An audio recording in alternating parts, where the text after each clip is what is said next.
Hello and welcome back to Everywhere Medical. Today we are going to be talking about the immune system and its functions.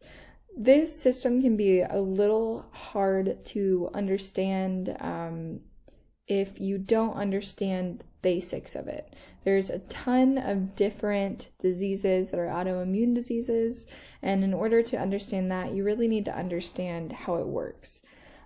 Starting out, we're just going to talk about the different types of immunity. So the different types are just adaptive and then innate. Adaptive immunity is something you develop, and innate is basically what you're born with.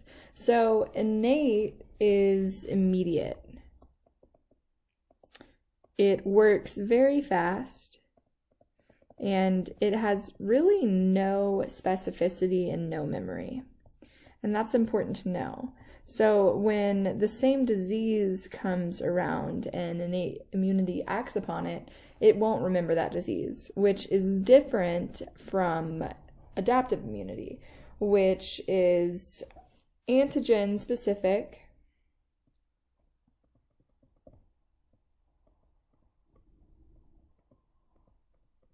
And also it is a little bit slower just because it doesn't have that rapid activity, just because it takes time to recognize those antigens. It takes time to use that memory. So these break down a little bit further. With adaptive and innate, you're also going to see a different kind. Which would be natural and artificial. Natural and artificial are types of adaptive immunity. So you have natural adaptive or artificial adaptive. Basically, artificial, just like it sounds, it's not made within your body. Natural is made within your body. And underneath those two, we have active and passive. So there are different examples for each of these, and it's something you should understand because you will be tested on it. For, let's say, natural passive immunity, an example of that would be a mom to a baby passing on those natural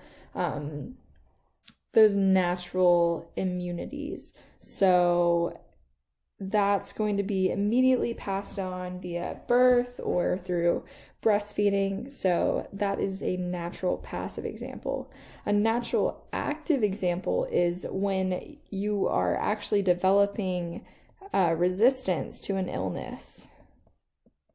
So say a child gets chickenpox. Once you get over that, that child will never have chickenpox again, just because they have already gotten over it through a natural active manner. Artificial passive can happen when an immunoglobulin is inserted into the bloodstream or via medication. So this is something that can be used to actually make somebody artificially and passively immune to an illness. For artificial active, the easiest example is immunizations. If you get a flu shot, it's obviously not 100% effective, but you're less likely to get the flu because of that artificial yet active injection. So your body is actively building up that immunity by recognizing the flu virus.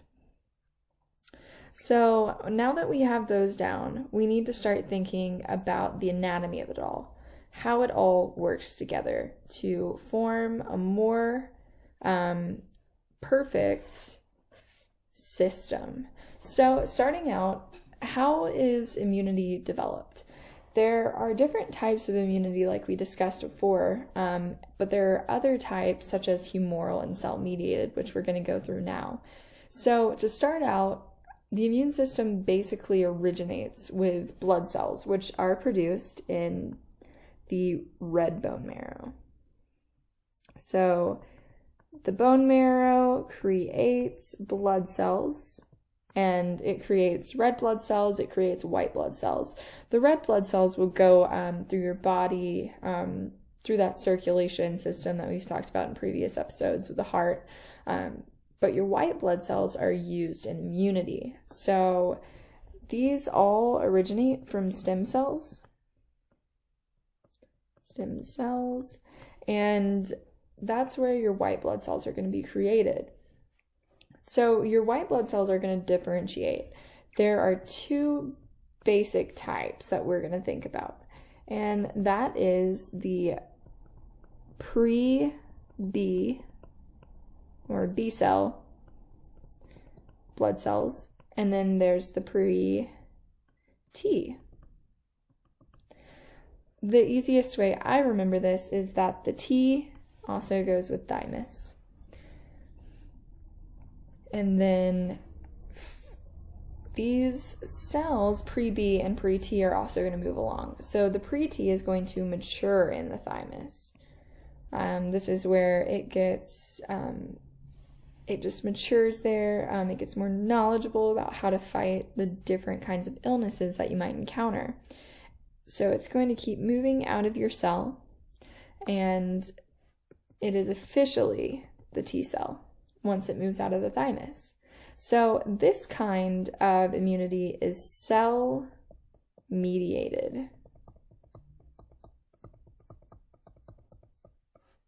immunity, and it is mediated by the cells.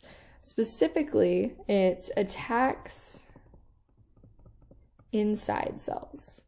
So inside your body, if there's anything that goes awry, your T cells are going to act on that.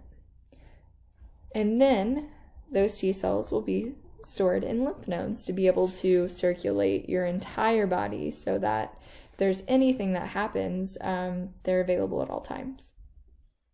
So T cells attack inside the cells. B cells do the opposite. They attack outside the cells.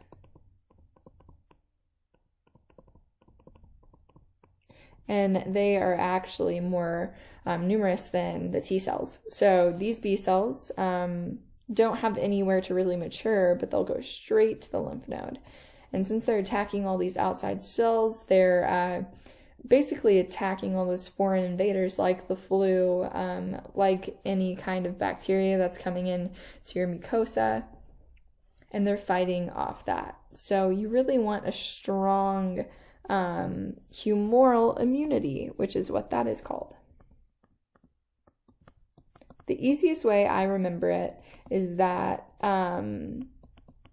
cell-mediated has a T in it. So T cell, thymus, and then cell-mediated all have T's. Humoral immunity, I think about the B cell. It uses antibodies, which are the things that will be attacking those outside predators.